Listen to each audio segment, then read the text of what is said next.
ಮತ್ತೊಮ್ಮೆ ನನ್ನೊಂದು ಯೂಟ್ಯೂಬ್ ಚಾನಲ್ಗೆ ಸ್ವಾಗತ. ಈ ಒಂದು ವಿಡಿಯೋದಲ್ಲಿ assessment of person other than individuals of filing ITRS subject ಏನಿದೆ ಅದಕ್ಕೆ ಸಂಬಂಧಪಟ್ಟಂತ 2024 ಕ್ವಶನ್ ಪೇಪರ್ ಅಲ್ಲಿ question number 5 T advance tax payable ನ ಕ್ಯಾಲ್ಕುಲೇಷನ್ ಮಾಡೋದು ಒಂದು ಕ್ವಶನ್ಸ್ ಅನ್ನ ಕೇಳಿದ್ದಾರೆ. ಬನ್ನಿ ಆ ಒಂದು ಕ್ವಶನ್ಸ್ಗೆ ನೀವು ಹೇಗೆ ಆನ್ಸರ್ ಮಾಡಬೇಕು ಅಂತ ನಾನು ನಿಮಗೆ ಈ ಒಂದು ವಿಡಿಯೋದಲ್ಲಿ ತಿಳಿಸ್ಕೊಡ್ತೀನಿ. ಕ್ವಶನ್ ಏನಿದೆಯಪ್ಪ ಅಂತ ಹೇಳಿದ್ರೆ, mister Prashanth estimated the following incomes for the assessment year 23-24. So mister Prashanth estimate ಮಾಡಿದ್ದಾರೆ ಅವರ ಒಂದು ಇನ್ಕಮ್ ಅನ್ನ ಫಾರ್ ದಿ ಅಸೆಸ್ಮೆಂಟ್ ಇಯರ್ 23-24 ಅಲ್ಲಿ. Computed income from house property ಅಂದ್ರೆ ಹೌಸ್ ಪ್ರಾಪರ್ಟಿನಿಂದ ಕಾಂಪ್ಯೂಟ್ ಮಾಡಿರ್ತಕ್ಕಂಥ ಇನ್ಕಮ್ ಎಷ್ಟಿದೆಯಪ್ಪ, 1,60,000 ಇದೆ. ಕಾಂಪ್ಯೂಟೆಡ್ ಇನ್ಕಮ್ ಫ್ರಮ್ ಬಿಸ್ನೆಸ್ ಇಂದ ಕಾಂಪ್ಯೂಟ್ ಮಾಡಿರೋ ಇನ್ಕಮ್ 8,60,000 ಕೊಟ್ಟಿದ್ದಾರೆ. Donation to PM drought relief ಫಂಡ್ಗೆ ಡೊನೇಷನ್ಸ್ ಅನ್ನ ಮಾಡಿದರೆ 20,000 ಅನ್ನ. ನಮ್ಗೆ ಕ್ಯಾಲ್ಕುಲೇಟ್ ಮಾಡೋಕೆ ಹೇಳಿದರೆ ಅಡ್ವಾನ್ಸ್ ಟ್ಯಾಕ್ಸ್ ಪೇಯಬಲ್ ನ ಕ್ಯಾಲ್ಕುಲೇಟ್ ಮಾಡಿ ಅಂತ. ನೋಡಿ, ಅಡ್ವಾನ್ಸ್ ಟ್ಯಾಕ್ಸ್ ಪೇಯಬಲ್ ನ ಕ್ಯಾಲ್ಕುಲೇಟ್ ಮಾಡಬೇಕು ಅಂದ್ರೆ ಅಡ್ವಾನ್ಸ್ ಟ್ಯಾಕ್ಸ್ ಅನ್ನ ಪೇಮೆಂಟ್ ಮಾಡೋದು ಟ್ಯಾಕ್ಸ್ ಲಯಬಿಲಿಟಿ ಮೇಲೆ, ಸರಿನಾ? ಇಲ್ಲಿ ಕ್ವಶನ್ ಅಲ್ಲಿ ಟ್ಯಾಕ್ಸ್ ಲಯಬಿಲಿಟಿ ಕೊಟ್ಟಿದ್ದಾರೆ ಅಂದ್ರೆ ಟ್ಯಾಕ್ಸ್ ಲಯಬಿಲಿಟಿ ಕೊಟ್ಟಿಲ್ಲ, ನನಗೆ ಇನ್ಕಮ್ಸ್ ಅನ್ನ ಕೊಟ್ಟಿದ್ದಾರೆ, ಯಾವ್ಯಾವ ಹೆಡ್ಡಿಂದ ಇನ್ಕಮ್ ಬಂದಿದೆ ಅಂತ. ಸೊ ನಾವು ಅಡ್ವಾನ್ಸ್ ಟ್ಯಾಕ್ಸ್ ಅನ್ನ ಕೊಡೋದು ಟ್ಯಾಕ್ಸ್ ಲಯಬಿಲಿಟಿ ಮೇಲೆ. ನೀವು ಟ್ಯಾಕ್ಸ್ ಲಯಬಿಲಿಟಿಯನ್ನು ಯಾವ್ದ್ರ ಮೇಲೆ ಕ್ಯಾಲ್ಕುಲೇಟ್ ಮಾಡ್ತೀರಾ ಅಂದ್ರೆ ಟೋಟಲ್ ಇನ್ಕಮ್ ಮೇಲೆ ಕ್ಯಾಲ್ಕುಲೇಟ್ ಮಾಡಬೇಕು, ಸರಿನಾ? ಆಗ ಈ ಕ್ವಶನ್ ಅಲ್ಲಿ ನನಗೆ ಇನ್ಕಮ್ಸ್ ಕೊಟ್ಟಿದ್ದಾರೆ, ಯಾವ್ಯಾವ ಸೋರ್ಸಸ್ ಇಂದ ಎಷ್ಟೆಷ್ಟು ಬಂದಿದೆ ಅಂತ, ಬಟ್ ನನಗೆ ಟೋಟಲ್ ಇನ್ಕಮ್ ಕೊಟ್ಟಿಲ್ಲ. ಹಾಗಾಗಿ ಫಸ್ಟ್ ನಾವು ಟೋಟಲ್ ಇನ್ಕಮ್ ನ ಕ್ಯಾಲ್ಕುಲೇಟ್ ಮಾಡಬೇಕು, ಅದಾದ್ಮೇಲೆ ಟ್ಯಾಕ್ಸ್ ಲಯಬಿಲಿಟಿನ ಕ್ಯಾಲ್ಕುಲೇಟ್ ಮಾಡಬೇಕು, ಅದಾದ್ಮೇಲೆ ನಾವು ಏನು ಅಡ್ವಾನ್ಸ್ ಟ್ಯಾಕ್ಸ್ ಪೇಯಬಲ್ ನ ಕ್ಯಾಲ್ಕುಲೇಷನ್ಸ್ ಅನ್ನ ಮಾಡಬೇಕಾಗುತ್ತೆ. ಸೊ ಹಾಗಾಗಿ ಫಸ್ಟ್ ನಾವು ಟೋಟಲ್ ಇನ್ಕಮ್ ಅನ್ನ ಕ್ಯಾಲ್ಕುಲೇಷನ್ಸ್ ಅನ್ನ ಮಾಡೋಣ.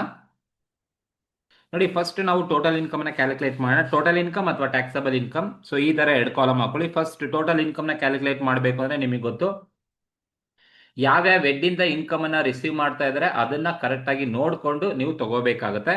ಸೊ ಇಲ್ಲಿ ಯಾವ್ಯಾವ ಹೆಡ್ಡಿಂದ ಇನ್ಕಮ್ ಬರ್ತಾ ಇದ್ದಾರೆ, ಮೊದಲನೇದು ಹೇಳ್ತಾ ಇದ್ದಾರೆ ನೋಡಿ, income computed income from house property. House ಪ್ರಾಪರ್ಟಿಯಿಂದ ಇನ್ಕಮ್ ಬರ್ತಾ ಇದೆ from house property. Income from house property ಎಷ್ಟಪ್ಪ ಅಂದ್ರೆ 1,60,000 HP ಇಂದ ಇನ್ಕಮ್ ಬರ್ತಾ ಇದೆ. So that is income from house property. ಎರಡನೇದು ಬಂದ್ಬಿಟ್ಟು ಕಾಂಪ್ಯೂಟೆಡ್ ಇನ್ಕಮ್ ಫ್ರಮ್ ಬಿಸ್ನೆಸ್ ಅಂತ ಹೇಳಿದರೆ, ಅಂದ್ರೆ ಇನ್ಕಮ್ ಫ್ರಮ್ ಬಿಸ್ನೆಸ್ ಇಂದ ಇನ್ಕಮ್ ಬರ್ತಾ ಇದೆ ಅಂತ ಅರ್ಥ. ಇನ್ಕಮ್ ಫ್ರಮ್ ಬಿಸ್ನೆಸ್ ಎಷ್ಟಪ್ಪ ಅಂದ್ರೆ 8,60,000 ಇನ್ಕಮ್ ಬರ್ತಾ ಇದೆ. ಇನ್ ಯಾವ್ದಾದ್ರು ಸೋರ್ಸ್ ಇಂದ ಇನ್ಕಮ್ ಇದೆಯಾ? ಇನ್ಕಮ್ ಫ್ರಮ್ ಕ್ಯಾಪಿಟಲ್ ಗೈನ್ ಏನಾದ್ರು ಇದೆಯಾ? Income from capital gain.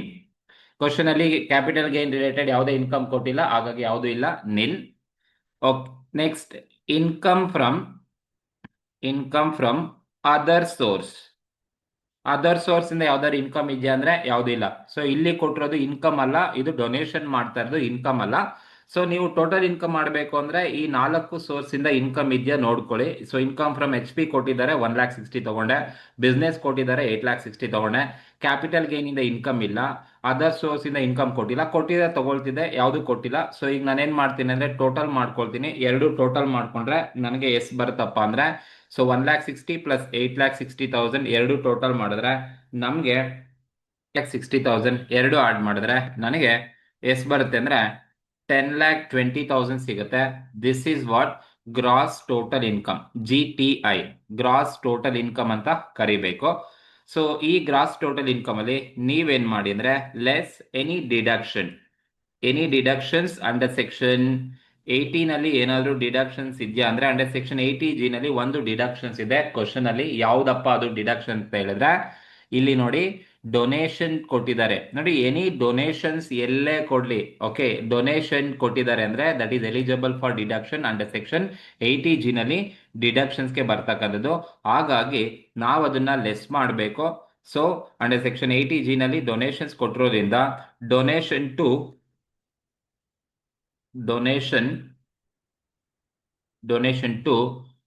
PM drought relief fund. ಗೆ ಡೊನೇಷನ್ಸ್ ಮಾಡ್ತಾರೆ. ಎಷ್ಟಪ್ಪ ಡಿಡಕ್ಷನ್ ಸಿಗುತ್ತೆ ಅಂತ ಹೇಳಿದ್ರೆ, ನೋಡಿ, prime minister, chief minister, national, central ಅಂತ ಏನಾದ್ರು ಕೇಳಿದ್ದೀರಾ ಡೊನೇಷನ್ ಅಲ್ಲಿ ಅಂತ ಹೇಳಿದ್ರೆ 100% ಎಲಿಜಿಬಲ್ ಫಾರ್ ಡಿಡಕ್ಷನ್. 100% ನೀವು ಡಿಡಕ್ಷನ್ಸ್ ಅನ್ನ ಕೊಡಬೇಕು. 100% ನೀವೆಷ್ಟು ಕಾಂಟ್ರಿಬ್ಯೂಟ್ ಮಾಡಿರ್ತೀರೋ ಅಷ್ಟು ಅಮೌಂಟ್ ಅನ್ನ ನೀವು ಡಿಡಕ್ಷನ್ಸ್ ಅನ್ನ ಮಾಡಬಹುದು ಅಂತ ಅರ್ಥ. ಸೊ ಇಲ್ಲಿ ನಾವು ಕಾಂಟ್ರಿಬ್ಯೂಷನ್ ಮಾಡೋದು ಎಷ್ಟಪ್ಪ ಅಂತ ಹೇಳಿದ್ರೆ ಡಿಡಕ್ಷನ್ಗೆ 20,000 rupees ಕಾಂಟ್ರಿಬ್ಯೂಷನ್ ಮಾಡಿದ್ದಾನೆ. So entire 20,000 is eligible for ಡಿಡಕ್ಷನ್ಗೆ ಎಲಿಜಿಬಲ್ ಇದೆ ಅಂತ ಅರ್ಥ. ಸೊ ಈಗ ನೀವೇನ್ ಮಾಡಿ ಅಂದ್ರೆ ಈ ಗ್ರಾಸ್ ಟೋಟಲ್ ಇನ್ಕಮ್ ಅಲ್ಲಿ less deduction under section 80G ನ ಡಿಡಕ್ಷನ್ಸ್ ಅನ್ನ ಲೆಸ್ ಮಾಡಿದ್ರೆ ನಿಮಗೆ ಬರ್ತಕ್ಕಂಥದ್ದು ಏನಪ್ಪಾ ಅಂತ ಹೇಳಿದ್ರೆ ಇದನ್ನ ನಾವು ಟೋಟಲ್ ಇನ್ಕಮ್ ಅಥವಾ taxable income or taxable income ಯಾವ ತರ ಬೇಕಾದ್ರೂ ಕರಿಬಹುದು. ಟೋಟಲ್ ಇನ್ಕಮ್ ಅಂತನಾದ್ರೂ ಕರಿಬಹುದು ಅಥವಾ ಟ್ಯಾಕ್ಸಬಲ್ ಇನ್ಕಮ್ ಅಂತನಾದ್ರೂ ಕರಿಬಹುದು. ಸೊ ಲೆಸ್ ಮಾಡಿದ್ರೆ ನಮ್ಗೆ ಬರ್ತಕ್ಕಂಥದ್ದು 10 lakh rupees ಏನ್ ಬರುತ್ತೆ, this is total income or taxable income ಅಂತ ಟ್ರೀಟ್ ಮಾಡ್ತೀವಿ. ಸೊ ನೀವು ಈಗೇನೆ ಕ್ಯಾಲ್ಕುಲೇಷನ್ಸ್ ಅನ್ನ ಮಾಡಬೇಕು. 10 lakh rupees ನಿಮ್ಗೆ ಟ್ಯಾಕ್ಸಬಲ್ ಇನ್ಕಮ್ ಸಿಗುತ್ತೆ, ಸರಿನಾ? ಸೊ ಇದು ಟೋಟಲ್ ಇನ್ಕಮ್ ನ ಕ್ಯಾಲ್ಕುಲೇಟ್ ಮಾಡೋದು. ಡಿಡಕ್ಷನ್ ಇದ್ರೆ ಬರುತ್ತೆ, ಡಿಡಕ್ಷನ್ ಇಲ್ಲ ಅಂದ್ರೆ ನನಗೆ gross total income net total income ಆಗಿ ನನಗೆ ಬರ್ತಾ ಇತ್ತು. ಇಲ್ಲಿ ಡಿಡಕ್ಷನ್ಸ್ ಇರೋದ್ರಿಂದ 100% ಡಿಡಕ್ಷನ್ಸ್ ಅನ್ನ ಮಾಡಿರೋದು. ಸೊ ನಾವು ಅಡ್ವಾನ್ಸ್ ಟ್ಯಾಕ್ಸ್ ನ ಕೊಡೋದು ಟ್ಯಾಕ್ಸ್ ಲಯಬಿಲಿಟಿ ಮೇಲೆ. ಫಸ್ಟ್ ನಾವು ಟೋಟಲ್ ಇನ್ಕಮ್ ನ ಕ್ಯಾಲ್ಕುಲೇಟ್ ಮಾಡಿದೀವಿ. ಈಗ ನಾವೇನ್ ಮಾಡೋಣ ಅಂದ್ರೆ ಕ್ಯಾಲ್ಕುಲೇಷನ್ ಕ್ಯಾಲ್ಕುಲೇಟ್ ಮಾಡಬೇಕು. ನೋಡಿ, ಟ್ಯಾಕ್ಸ್ ಲಯಬಿಲಿಟಿ ಕ್ಯಾಲ್ಕುಲೇಟ್ ಮಾಡ್ತೀರಾ ಅಂದ್ರೆ ಈ ಒಂದು ಟೋಟಲ್ ಇನ್ಕಮ್ ಯಾರ್ದಪ್ಪ ಅಂದ್ರೆ mister Prashanth is an individual person ಆದ್ರೆ ಅವರ ಒಂದು ಟ್ಯಾಕ್ಸ್ ಲಯಬಿಲಿಟಿನ ನೀವು ಹೇಗೆ ಕ್ಯಾಲ್ಕುಲೇಷನ್ಸ್ ಅನ್ನ ಮಾಡಬೇಕಾಗುತ್ತಪ್ಪ ಅಂತ ಹೇಳಿದ್ರೆ ಯಾವ ತರ ನೀವು ಕ್ಯಾಲ್ಕುಲೇಟ್ ಮಾಡಬೇಕು ಅಂದ್ರೆ ಲಯಬಿಲಿಟಿ ಅಂತ ಬಂದಾಗ ಸೊ ನೋಡಿ ಅಪ್ ಟು 2,50,000 ವರೆಗೂ ಕೂಡ ಅಪ್ ಟು 2,50,000 ವರೆಗೂ ಕೂಡ ನಿಮ್ಗೆ ನಿಲ್ಲಿರುತ್ತೆ, ಯಾವುದೇ ತರದ ಟ್ಯಾಕ್ಸ್ ಇಲ್ಲ. ಅಪ್ ಟು 2,50,000 ಇಂಡಿವಿಜುವಲ್ ಪರ್ಸನ್ಗೆ ನಿಲ್ಲಿರುತ್ತೆ. ಸೊ ನನ್ನ ಟೋಟಲ್ ಇನ್ಕಮ್ ಇರೋದು ಎಷ್ಟಪ್ಪ ಅಂದ್ರೆ 10 lakh, ಇದ್ರ ಮೇಲೆನೆ ನಾವು ಟ್ಯಾಕ್ಸ್ ಕೊಡಬೇಕು. ಅಪ್ ಟು 2,50,000 ನಿಲ್ಲು. ನೆಕ್ಸ್ಟ್ 2,50,000 ಇಂದ ಹಿಡಿದು 5 lakh ವರೆಗೂ ಎಷ್ಟು ಪರ್ಸೆಂಟ್ ಕೊಡಬೇಕಪ್ಪ ಅಂದ್ರೆ 5% ಟ್ಯಾಕ್ಸ್ ಅಪ್ಲಿಕಬಲ್ ಆಗುತ್ತೆ. ಅಂದ್ರೆ 2,50,000 ಇಂದ 5 lakh ಅಂದ್ರೆ ಎಷ್ಟು ಬರುತ್ತೆ ಅಂದ್ರೆ 2,50,000 ಬರುತ್ತೆ. ಈ 2,50,000 ಮೇಲೆ ನೀವು 5% ಅನ್ನ ಕೊಟ್ರೆ 5% ಅನ್ನ ಮಾಡಿದ್ರೆ ನಮ್ಗೆ ಎಷ್ಟು ಬರುತ್ತಪ್ಪ ಅಂತ ಹೇಳಿದ್ರೆ ಸಿಗುತ್ತೆ 12,500.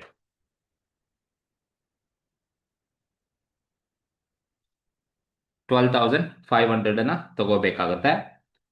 ನೆಕ್ಸ್ಟ್ ನೀವು ಇದಾದ್ಮೇಲೆ 2,50,000 to 5 lakh ಆದ್ಮೇಲೆ 5 lakh ಇಂದ ಹಿಡಿದು 5 lakh to 10 lakh 5 lakh to 10 lakh ನೀವು ಎಷ್ಟು ಪರ್ಸೆಂಟ್ ಟ್ಯಾಕ್ಸ್ ಕೊಡಬೇಕಪ್ಪ ಅಂದ್ರೆ ಅಟ್ 20% ಟ್ಯಾಕ್ಸ್ ಅಪ್ಲಿಕಬಲ್ ಆಗುತ್ತೆ. 5 lakh to 10 lakh 20% ತಗೋಬೇಕು. ಸೊ ಮೋರ್ ದ್ಯಾನ್ 10 lakh ಇದ್ರೆ 30% ತಗೊಳ್ಳಿ. ಬಟ್ ನಮ್ಮ ಟೋಟಲ್ ಇನ್ಕಮ್ ಇರೋದು 10 lakh ಆಗಿರೋದ್ರಿಂದ ನಾನು ಇಲ್ಲಿಗೆ ಸ್ಟಾಪ್ ಮಾಡ್ತೀನಿ. 5 lakh to 10 lakh ಅಂತ ಹೇಳಿದ್ರೆ 20% ಕೊಡಬೇಕು. ಇನ್ ಬಿಟ್ವೀನ್ 5 to 10 ಅಂದ್ರೆ ಎಷ್ಟು ಬರುತ್ತಪ್ಪ ಅಂದ್ರೆ 5 lakh rupees ಬರುತ್ತೆ. ಈ 5 lakh rupees ಮೇಲೆ ನಾನೇನ್ ಮಾಡ್ಬೇಕು ಅಂದ್ರೆ 20% ಅನ್ನ ಕೊಡಬೇಕು. ಸೊ 5 lakh ಮೇಲೆ 20% ಅನ್ನ ಮಾಡಿದ್ರೆ ನನಗೆ ಎಷ್ಟು ಬರುತ್ತಪ್ಪ ಅಂತ ಹೇಳಿದ್ರೆ 1 lakh rupees ಬರುತ್ತೆ. So 1 lakh rupees. So more than 10 lakh ಇದ್ದಿದ್ರೆ ನಾನು ನೆಕ್ಸ್ಟ್ 10 lakh ಅಬೌವ್ 10 lakh ಎಷ್ಟೇ ಅಮೌಂಟ್ ಇದ್ರು 30% ಅನ್ನ ಕ್ಯಾಲ್ಕುಲೇಟ್ ಮಾಡಬೇಕು. ನಮ್ಮ ಹತ್ರ ಅಬೌವ್ 10 lakh ಇಲ್ಲ, total income is up to 10 lakh rupees ಮಾತ್ರ ಇರೋದು. ಹಾಗಾಗಿ ನೆಕ್ಸ್ಟ್ ನಾನು ಕ್ಯಾಲ್ಕುಲೇಟ್ ಮಾಡಕ್ ಹೋಗಲ್ಲ. ಈಗ ನೀವು ಇಷ್ಟು ಟೋಟಲ್ ಮಾಡ್ಕೊಳ್ಳಿ. ಇಷ್ಟು ಟೋಟಲ್ ಮಾಡ್ಕೊಂಡ್ರೆ ನಿಮ್ಗೆ 1,12,500 rupees ಬರುತ್ತೆ. ಸೊ ಈ 1,12,500 rupeesಗೆ ನೀವೇನ್ ಮಾಡ್ಬೇಕಪ್ಪ ಅಂದ್ರೆ ಏನನ್ನ ಆಡ್ ಮಾಡಿ ಅಂದ್ರೆ ಹೆಲ್ತ್ ಅಂಡ್ ಎಜುಕೇಶನ್ ಸೆಸ್ ಅನ್ನ ಆಡ್ ಮಾಡಿ. ಎಷ್ಟು ಪರ್ಸೆಂಟ್ ಅಪ್ಪ ಅಂದ್ರೆ ಅಟ್ 4%.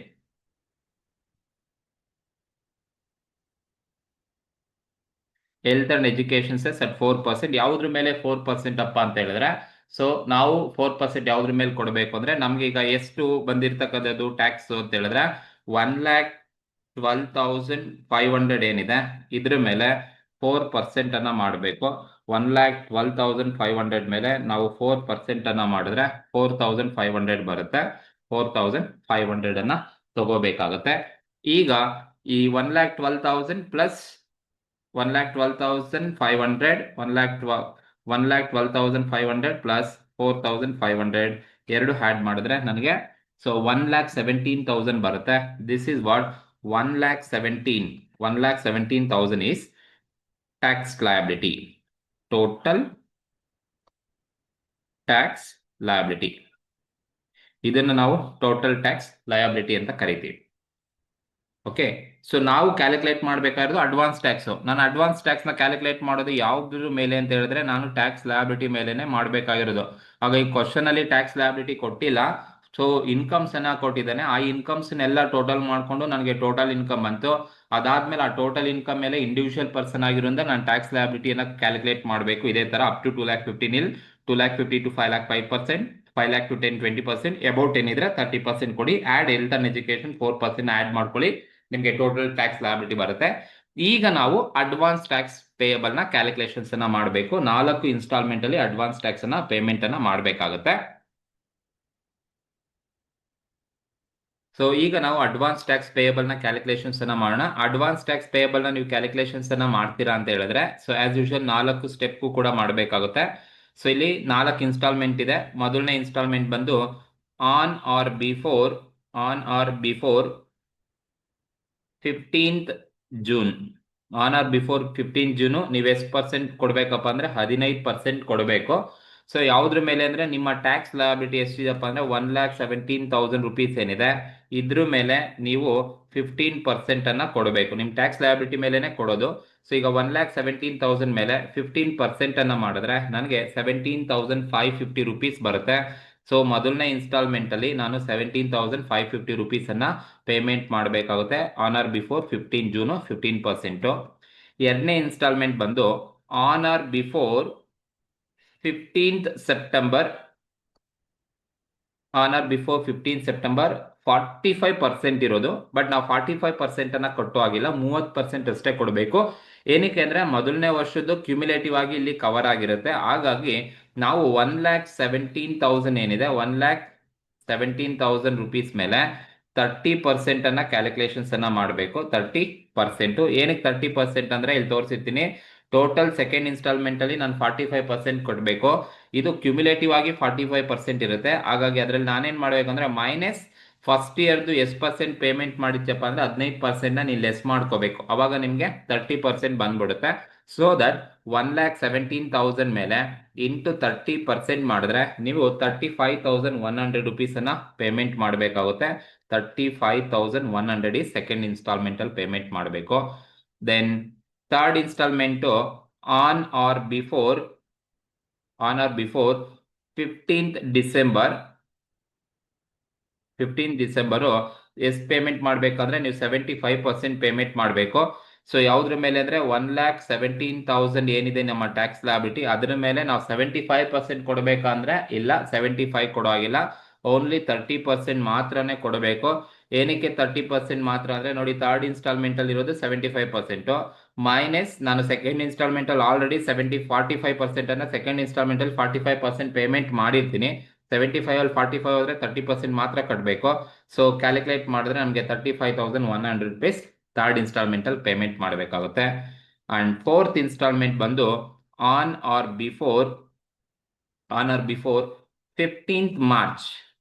15th ಮಾರ್ಚ್ ನಾನು 100% ಅನ್ನ ಪೇಮೆಂಟ್ ಮಾಡಬೇಕು. ಯಾವುದ್ರ ಮೇಲೆ 100% ಅಪ್ಪ ಅಂತ ಹೇಳಿದ್ರೆ 1,17,000 ಮೇಲೆ ನಾನು 100% ಅಂತ ಹೇಳಿದ್ರೆ ಜಸ್ಟ್ 25% ಅಷ್ಟೇ ಕೊಡಬೇಕು. ಏನಕ್ಕೆ ಅಂದ್ರೆ ಫೋರ್ತ್ ಇನ್ಸ್ಟಾಲ್ಮೆಂಟ್ ಅಲ್ಲಿ 100% ಕೊಡಬೇಕು, ಮೈನಸ್ ಥರ್ಡ್ ಇನ್ಸ್ಟಾಲ್ಮೆಂಟ್ ಅಲ್ಲಿ ಆಲ್ರೆಡಿ 75% ಅನ್ನ ಪೇಮೆಂಟ್ ಮಾಡಿರ್ತೀನಿ. ಹಾಗಾಗಿ 100 ಅಲ್ಲಿ 75 ಹೋದ್ರೆ 25% ಅಷ್ಟೇ ಕೊಡಬೇಕಾಗುತ್ತೆ. ಸೊ 1,17,000 ಮೇಲೆ 25% ಮಾಡ್ಕೊಂಡ್ರೆ ನಿಮ್ಗೆ ಎಸ್ ಬರ್ತಪ್ಪ ಅಂದ್ರೆ 29,250 ರುಪೀಸ್ ನಿಮ್ಗೆ ಸಿಗುತ್ತೆ. ಸೊ ಇದು ಅಡ್ವಾನ್ಸ್ ಟ್ಯಾಕ್ಸ್ ಪೇಯಬಲ್. ಸೊ ಈ 4 ಇನ್ಸ್ಟಾಲ್ಮೆಂಟ್ ಅಲ್ಲಿ ನೀವೀಗೆ ಪೇಮೆಂಟ್ ಅನ್ನ ಮಾಡ್ಕೋಬೇಕು. ಸೊ ನಿಮ್ಮ ಅಡ್ವಾನ್ಸ್ ಟ್ಯಾಕ್ಸಬಲ್ ಇಷ್ಟು ಟೋಟಲ್ ಮಾಡಿದ್ರೆ ನೋಡಿ, ನಿಮ್ಮ ಟೋಟಲ್ ಟ್ಯಾಕ್ಸ್ ಲಯಬಿಲಿಟಿ 1,17,000 ಅಷ್ಟೇ ಬರಬೇಕು. 1,17,000, ಅದಕ್ಕಿಂತ ಜಾಸ್ತಿನೂ ಬರಬಾರ್ದು ಅಥವಾ ಅದಕ್ಕಿಂತ ಕಡಿಮೆನೂ ಬರಬಾರ್ದು. ಯಾಕಂದ್ರೆ ನಾವು ಟೋಟಲ್ ಟ್ಯಾಕ್ಸ್ ಲಯಬಿಲಿಟಿನೇ 4 ಇನ್ಸ್ಟಾಲ್ಮೆಂಟ್ ಅಲ್ಲಿ ಪೇಮೆಂಟ್ ಮಾಡ್ತಾ ಇರೋದು ಅಂತ ಅರ್ಥ. ಸರಿನಾ? ಸೊ ಇದು ಈ ಒಂದು ಕ್ವಶನ್ಗೆ ಇರ್ತಕ್ಕಂಥ ಆನ್ಸರ್ಸ್. ಸೊ ಇದ್ರಲ್ಲಿ ನಿಮ್ಗೆ ಏನೋ ಡೌಟ್ಸ್ ಇದ್ರೆ ಅಥವಾ ಏನಾದ್ರು ಮಿಸ್ಟೇಕ್ಸ್ ಇದ್ರೆ ನಿಮ್ಮ ಕಮೆಂಟ್ ಮೂಲಕ ದಯವಿಟ್ಟು ನನಗೆ ತಿಳಿಸಿ. ಹಾಗೆ ಒಂದು ವಿಡಿಯೋ ಇಷ್ಟ ಆದರೆ ದಯವಿಟ್ಟು ಸಬ್ಸ್ಕ್ರೈಬ್ ಮಾಡ್ಕೊಳ್ಳಿ, ಆದಷ್ಟು ಶೇರ್ ಮಾಡಿ. Thank you.